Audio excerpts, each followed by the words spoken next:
નમસ્કાર, આપ જોઈ રહ્યા છો યુટીસી ન્યૂઝ. ભારતીય સિનેમા અને આ ભારતીય સિનેમામાં સૌથી મોટું યોગદાન જો કોઈનું કહેવાય તો તે છે કપૂર પરિવાર, અને એમાં પણ રાજ કપૂર.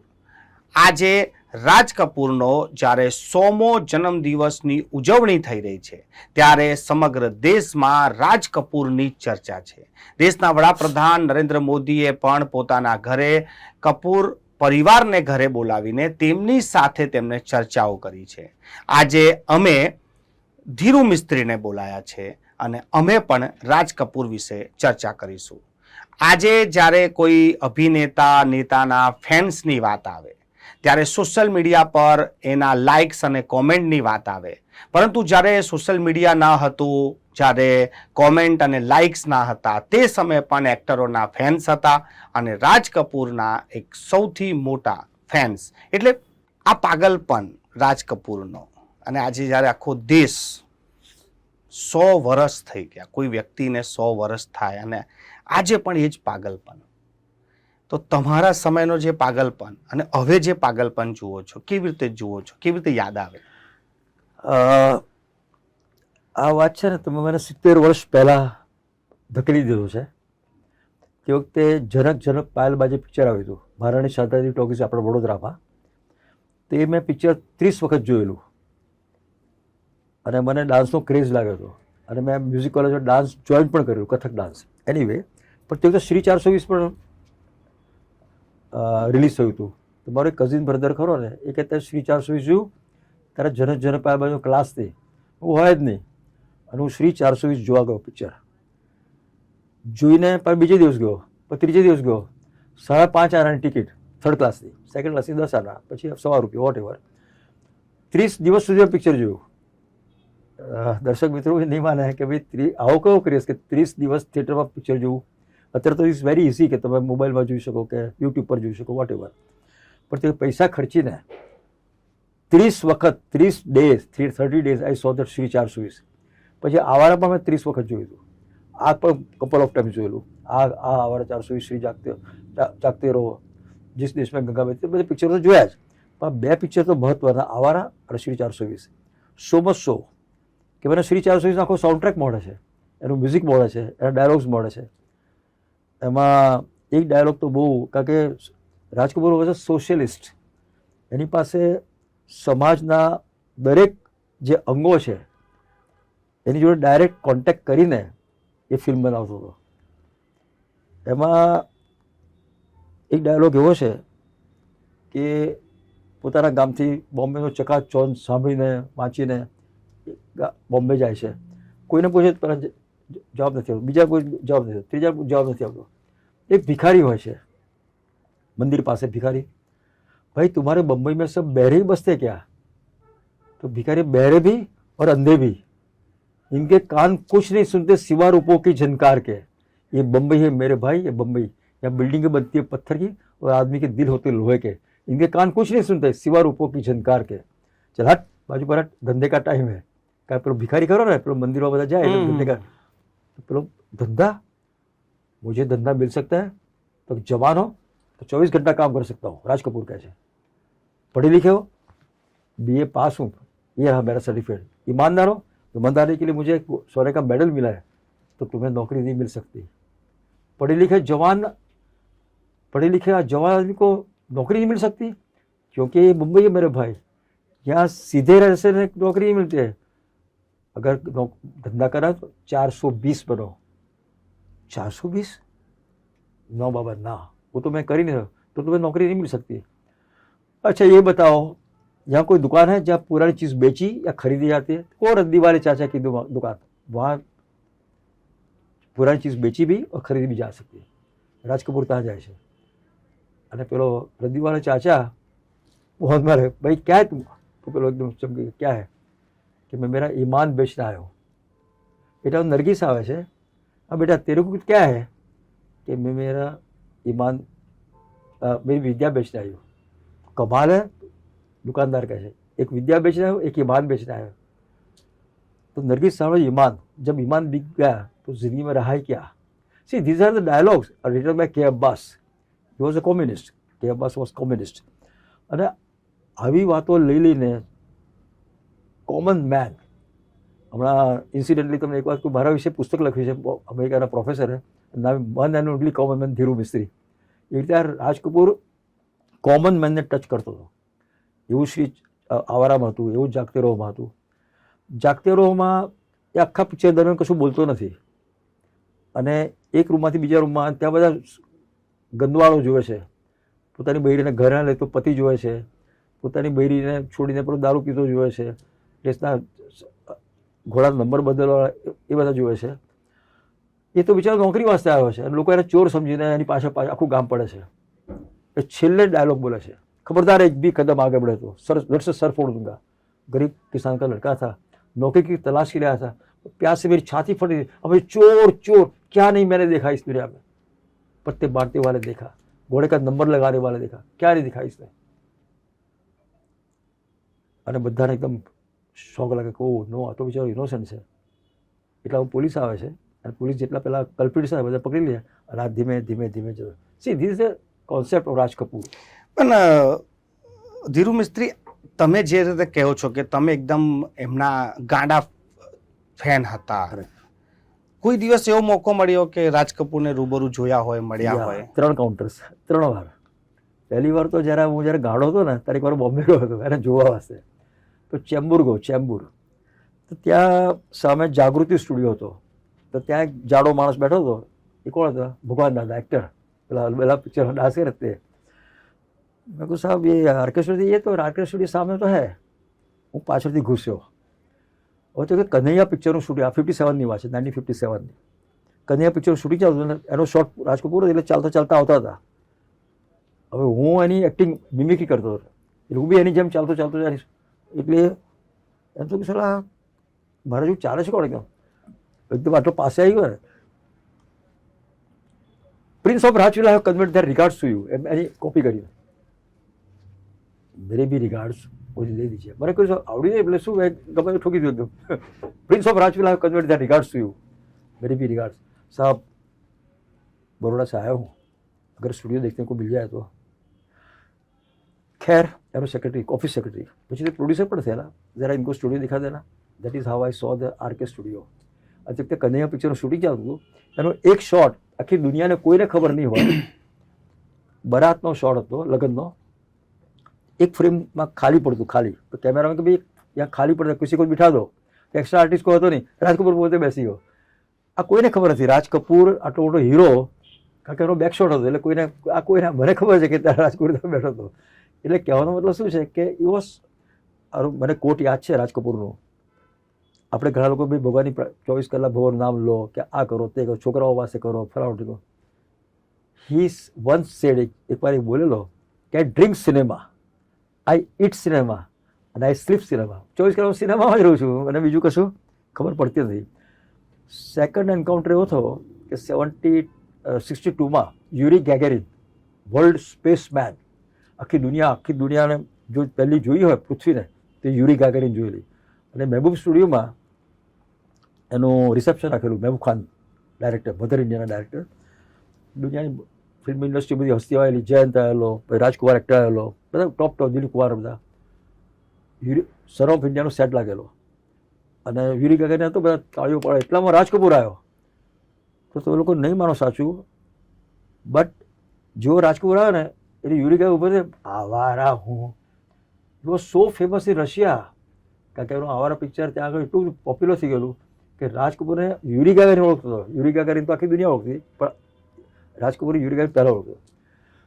ત્રીજું એન્કાઉન્ટર એવું હતું કે વડોદરામાં ફતેહસિંહ ગાયકવાડના પેલેસમાં હું ગયો અને મેં કહ્યું હાઇનેસ, મારી પાસે એક આઈડિયા ફિલ્મનો છે, એડ ફિલ્મનો. તો મેં સમય પાડી. મેં કોઈ એક દિવસમાં કેટલા લેક્ચર્સ આપ, ઇલેક્શનનો ટાઈમ હતો, કે સે ધીરો, મને ઓળખતા ખરા, ધીરો સે અબાઉટ 4-5 મિટિંગ્સ કરું. મેં કહ્યું હાઇનેસ એક મિટિંગમાં કેટલા લોકો આવે છે? સે 250-300 આવે. મેં કહ્યું highness I got idea, you will be addressing 50,000 people a day. How come? Why don't you make a film? હવે આટલો મોટો માણસ આખી દુનિયા ફરેલો, ઇમિડિયેટલી એક્સેપ્ટ. લવલી કહે છે, લવલી એક્સેપ્ટ ઇટ. બટ સાંજના રાજ કપૂરને ઠાકોરભાઈ બોલ્યા છે નિવૃત્તિ બંગલામાં, અકોટા સ્ટેડિયમ પાસે બંગલો. તો તું અમે કહું your highness I am not invited, I am invited you. 4 વાગે હું ત્યાં ગયો. રાજ કપૂર, સીનુ ગરેવાલ, ઋષિ કપૂર, હઝરત જયપુરી, જય કિશોર બધા આવ્યા હતા. જય કિશોર મેં ઇન્ટરેક્શન બી કરેલું. આજે રાજ કપૂરના ડાયલોગ્સ મને યાદ છે. કભી આવારા બનકર, कभी श्री 420 बनकर और कभी जोकर बनकर हम आपके सामने खड़े हो जाते हैं. आज वडोदरा के मेयर श्री डॉक्टर ठाकुर भाई पटेल ने मुझे बुलाया है. मैं उनका शुक्रगुजार हूँ. હવે ત્યાં ત્રીજો એન્કાઉન્ટર.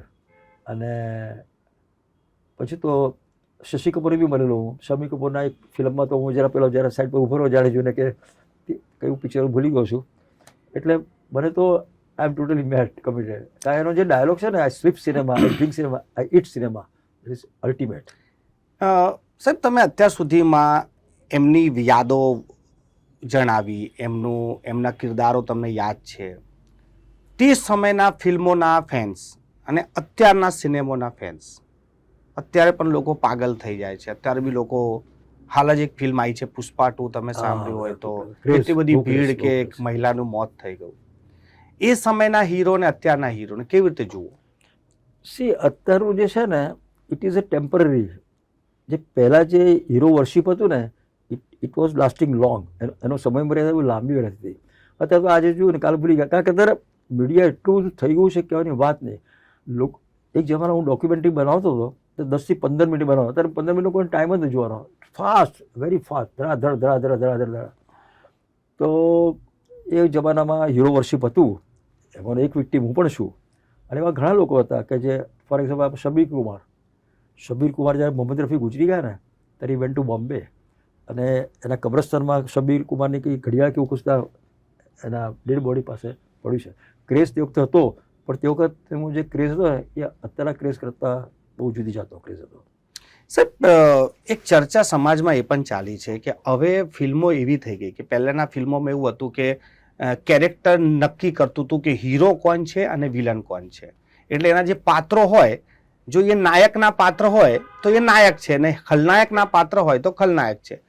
પણ હાલની જે ફિલ્મો છે તેમાં નાયક ખલનાયકની ભૂમિકામાં છે, અને તો પણ એને લોકો હીરો માની રહ્યા છે. આ કેવું ચલણ છે? લોકો કહે પહેલા પિક્ચરો બહુ સારા હતા. I don't agree with that. પહેલાના પિક્ચરો અમુક તો બકવાસ આવતા હતા, બિલકુલ બકવાસ. I never like old film. Of course Mehboob ખાનના પિક્ચર છે, કે સત્યજીત રેના પિક્ચર છે, કે Raj Kapoor, they are of course ultimate. Shyam Benegal છે. પણ ટેકનિક બેકાર, એક્ટિંગ એક જ શોટ લાંબો ચાલ્યા કરે, 2-3 મિનિટનો શોટ, લોકો કંટાળી જાય. અત્યારે તો મને તો, to be very frank with you, મને જૂના પિક્ચર્સ નથી ગમતા. એનો મતલબ એ કે જૂના પિક્ચર્સ ખરાબ હતા, પણ નવા પિક્ચરને ક્રિટિસાઇઝ નહીં કરી શકો. ટેકનિક, તમે સાઉન્ડ સિસ્ટમ જુઓ, કેટલી બ્યુટિફુલ સાઉન્ડ સિસ્ટમ. તમે સાઉન્ડ મ્યુઝિક જુઓ તમે, ઓ લવલી યાર. એક શબ્દ તમે સંભળાય. પહેલાં જમાના પેલું એક તો પેલું બૂમ હોય, પછી કેટલા વર્ષો પછી પેલું ડબિંગ ચાલુ થયું. પહેલાં તો ડબિંગ પણ નહોતું. તો ડાયરેક્ટ જે સાઉન્ડ ટ્રેક હોય ને એનાથી, એટલે સાઉન્ડ ટ્રેક ખરાબ. પછી વિઝ્યુઅલ્સ એક જ શોટ લાંબો ચાલ્યા કરે. અત્યારે એક શોટ પણ ઝાડની આજુ પાછળ રોમાન્સ થયા કરે. નો, આઈ લાઈક મોડર્ન પિક્ચર્સ. પણ જો કોઈ મોડર્ન પિક્ચર જોતો બહુ નથી, પણ ટેકનિક વધી ગઈ છે, ક્વોલિટી તમે જુઓ, યુ કેન કાઉન્ટ હેર. સાહેબ, મારો સવાલ એ હતો કે સ્ટોરીના નાયકના કિરદાર જે હતા એમાં ખલનાયકનું કામ કરીને નાયક, it is up to director, not the actor. Director can create that character. Director is ultimate. Director ધારે ને તો પેલા ખલનાયકને ટોપ વર્શિપર બનાવી, લોકો પૂજા કરતા થઈ જાય. અને ડાયરેક્ટર ધારે, it is up to the script also. જે સ્ક્રિપ્ટ રાઇટર હોય ને, એ કેવું ઉભારે છે કેરેક્ટરને, કેવું એને ડેવલપ કરે છે. પહેલાં જમાનામાં કહ્યું જે દેખાડો તે જ હીરો બનતો હતો. That is wrong. પણ સાહેબ, એવું કહી શકાય કે રાજ કપૂર એટલા માટે એટલા ચર્ચામાં છે કે આજે આપણે 100મા બર્થડે પર ચર્ચા કરીએ છીએ કે જેમ તમે કીધું કે સામાજિક મુદ્દાને ઉઠાવતા હતા, અને હવેની ફિલ્મો ટોટલી કોમર્શિયલ છે કે પૈસો બોક્સ ઓફિસ પર કેટલું કલેક્શન છે. That I agree with you કે subject wise I may agree with you. Subject અત્યારે તે જવાનો સબ્જેક્ટ બહુ છે, પણ એવા રાઇટર્સ હતા ને ટોપ, ઇન્દરાજ આનંદ ટોપ. એ રાજકુમાર સગા છે, તમને કદાચ ખબર નહીં હોય. અદાણી પિક્ચરના ડાયલોગ છે લખેલા. હું જ્યારે ઇન્દરાજ આનંદને મળવા ગયો હતો પેડર રોડના, ટીનો આનંદના ફાધર, 1960ની વાત છે. તો તેઓ સઈદ જાફરી બેઠા હતા, પછી કે અબ્બાસ પણ બેઠા હતા, અને ઇન્દરાજ આનંદ, આ બધા લેફ્ટિસ્ટ, આ લોકો બધા છે ને. અને એક વસ્તુ યાદ રાખજો, leftist can bring the change. આ જે ચીલાચાલુ લોકો હોય ને એ લોકો ચેન્જ નહીં લાવી શકે. જેની વિચારસરણી જુદી હોય ને એ સમાજમાં ચેન્જ લાવી શકે. એટલે કે Abbas was a communist, Shailendra was communist, Indira Anand was also leftist, Akhil આનંદના ફાધર. એટલે એ મને ડાયલોગ યાદ છે. મેં કહું हमको साहब ऐसे डायलॉग्स चाहिए जो आपने आग में लिखे थे. तो કે भाई साहब आग में राज कपूर के पास लकड़े के सेट बनाने के भी पैसे नहीं थे, आज वो सोने का सेट बना सकता है. પછી એણે જ્યારે પૈસા કીધા એટલે લોકો ઊભા થઈ ગયા. 100,000 રૂપીસ કીધા એ જમાનામાં. 1960માં 1 લાખ રૂપિયા ડાયલોગ્સ લખવાના કીધા એટલે લોકો ઊભા થઈ ગયેલા. એવી રીતે જીવનને મળવા ગયા. જીવનને હું ઘણા ફિલ્મ ઇન્ડસ્ટ્રીમાં ઘણા લોકો, for example Jitendra actor, Shantaram સ્ટુડિયોમાં અમારું શૂટિંગ બુટિંગ બી ચાલે અને અમને શાંતારામે જગ્યા પણ આપી હતી. જીતેન્દ્ર અમે રવિ કહીએ, hello Ravi, how are you. જતાં બી આવતો સલામ કર્યા કરે, જઈએ ત્યારે બી સલામ કરે, બહાર નીકળે તો બી સલામ કરે. એ ત્યાં 10 વાગે આવીને ઊભો રહે વ્હાઇટ કપડામાં એકદમ. એ વોઝ એન એક્સ્ટ્રા આર્ટિસ્ટ. એકવાર મારી કારમાં, મારી પાસે હિન્દુસ્તાન કાર હતી, હિન્દુસ્તાન 14. મને જરા છોડી દેના એટલે ચાલુ કારમાં એ બેઠો અને ગાંધી હોસ્પિટલ ત્યાં બસ સ્ટેન્ડ ખરું ને, thank you very much, thank you very, ઉતરીને બસમાં ચડી ગયો. આવું 2 વખત બધું. Cut to 1974. વડોદરાનો એક મોટો ગાયક મેં કે ધીર્યા મને તાજમહલ હોટલ દેખાડ દે. એટલું મને તાજમાં લઈ ગયેલો. અમે લોકો તાજમાં ચા પીતા એટલે મારા જીતેન્દ્ર એ હોલમાં આવ્યો. એ કોઈ દોસ્તાર મળવા આવ્યો છે, મને જો એકદમ, હુઝુર આપ કહાં હો? પેલો મારો કે ધીરિયાને આટલો સુપર, એને 10-15 પિક્ચરો ચાલતા. અમારો હમણાં મેં આ ઇન્સિડન્સ કીધો ને, જીતેન્દ્ર મારો મેસેજ આવ્યો છે, ધીરુ આપ કેસે હો, મેં આપકો યાદ કરતા હો. એના બી ઘણી યાદો છે ફિલ્મ ઇન્ડસ્ટ્રીની. સાહેબ, આપણે રાજ કપૂરની જ્યારે વાત કરીએ ત્યારે રાજ કપૂરની એક ફિલ્મ હતી મેરા નામ જોકર, અને એ સમયે ફેન્સને પસંદ ના આવી અને એમના પરિવાર એવું કહે છે કે એ જ પિક્ચરને વેચીને અમે આજે લાખોપતિ કરોડપતિ છે. તો એ સમયે તમે પણ એ ફિલ્મ જોઈ હશે, તમને પણ નથી પસંદ આવી? ના, મને આવી, but it was too long. જ્યારે લાંબી હતી પણ ફિલ્મના એનું કન્ટેન્ટ્સ બહુ સરસ હતું, પણ લાંબી બહુ હતી એટલે લોકોને 3-3 ઇન્ટરવલ એટલે થોડું ફેલ ગયેલું પિક્ચર. પણ it was necessary for the society to see that film. એવું તો તીસરી કસમમાં બી એવું થયું. તીસરી કસમમાં બી પહેલાં કાં ચાલી, પછી તને વર્લ્ડ એવોર્ડ મળેલા અંતે વોટ એવર. પેલા શૈલેન્દ્ર બિચારા પેલો ગુજરી બી ગયા, દેવું બેવું થઈ ગયું. એટલે એનીવે એ તો વાતો ફિલ્મ લાઈન છે ભાઈ. આજે વારો કાલે તો વારો. સાહેબ, છેલ્લો સવાલ કે આજે રાજ કપૂરને જ્યારે આપણે 100મા વર્ષે યાદ કરી રહ્યા છે, હોય કે એમના પછી કોઈ એવું કેરેક્ટર આવ્યું હોત તો સ્વાભાવિક છે કે આપણે એમને ભૂલી શક્યા હોત, પરંતુ આ 100 વર્ષોમાં તો એવો કોઈ હજુ પેદા નથી થયો કે જે રાજ કપૂરને ભૂલાવી દે. તો આગળ ભવિષ્યમાં જુઓ છો? ના, આની લેગસી છે ને એના કુટુંબની છે. તો બિચારો પૃથ્વીરાજ કપૂર હિમસેલ્ફ વોઝ, તમે ખબર નહીં, આપણે વડોદરામાં પૃથ્વીરાજ કપૂર પૈસો, દીવાર, ગદ્દાર 3 નાટક લઈને આવેલા. ટ્રસ્ટ સિનેમા તે અત્યારે બંધ થઈ ગયું બધું સિનેમા, પણ મહારાણી સાંધાની ટોકીસ તમે આગળ જાઓ ને તો ત્યાં કૃષ્ણ સિનેમા હતું. તો ત્યાં એ ડ્રામા ભજવે અને પછી બહાર જેવું ડ્રામા પૂરો થાય એટલે થેલી લઈને ઊભા રહે. કોણ? પૃથ્વીરાજ કપૂર. એટલે તે જે કોઈ પૈસા 2,000, 4,000 રૂપિયા, 2 રૂપિયા રાખે એ ફંડ મોકલી આપે ભારત સરકારના એમાં ફંડમાં. એટલે એની લેગસી બહુ મોટી. કોની? રાજ કપૂરના કુટુંબની. તો વિચાર કરો, પૃથ્વીરાજ કપૂર ટોપ એક્ટર, તમે મોગલા સમજો, અલ્ટિમેટ એક્ટિંગ. રાજ કપૂર, શમી કપૂર, શશી કપૂર, પછી એના છોકરાઓ, 4 પેઢી સારું એ સ્થાન જમાવી રાખવું, નોટ અ જોક. એટલે એ લોકોનું છે ને આખો માહોલ જ એવો. એટલે આખો દિવસ 24 કલાક સિનેમાની જ વાત કર્યા કરે.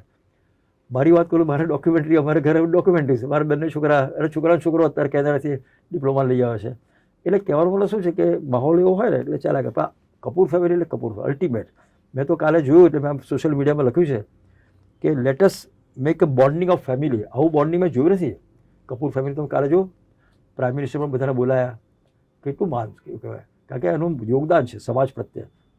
અને રાજ કપૂર એવું નહીં કે પોતે પ્રોડ્યુસર ડાયરેક્ટર જુદો બેસે, નો, એ બધા જોડે જ બેસે, ખાય બી બધા જોડે જ ખાય. એટલે આવું Raj Kapoor you cannot forget. એની લેગસી તો વર્ષો નહીં, સેન્ચુરી સુધી ચાલુ રહેશે. એ વર્ષે રાજ કપૂર. ચર્ચા કરવા માટે ધીરુ મિસ્ત્રી જે આપણી સાથે ચર્ચા કરી રહ્યા હતા. રાજ કપૂરના એવા ફેન્સ હતા કે 30 દિવસ સલંગ એમને પિક્ચરો જોયેલી છે અને નસીબદાર છે કે રાજ કપૂરને મળી ચૂક્યા છે. એમની સાથે વાત પણ કરી ચૂક્યા છે. આજે જ્યારે દેશ અને દુનિયા રાજ કપૂરને યાદ કરી રહી છે તો અમે રાજ કપૂરને રૂબરૂ તો કોઈ દિવસ મળ્યા નથી, પરંતુ એમના જે ફેન્સને જ્યારે મળીએ છીએ ને તેમની વાતો સાંભળીએ છીએ ત્યારે તે સમયનો એક કેવો ક્રેઝ હશે એમનો, એની કલ્પના માત્ર અમે કરી શકીએ છીએ.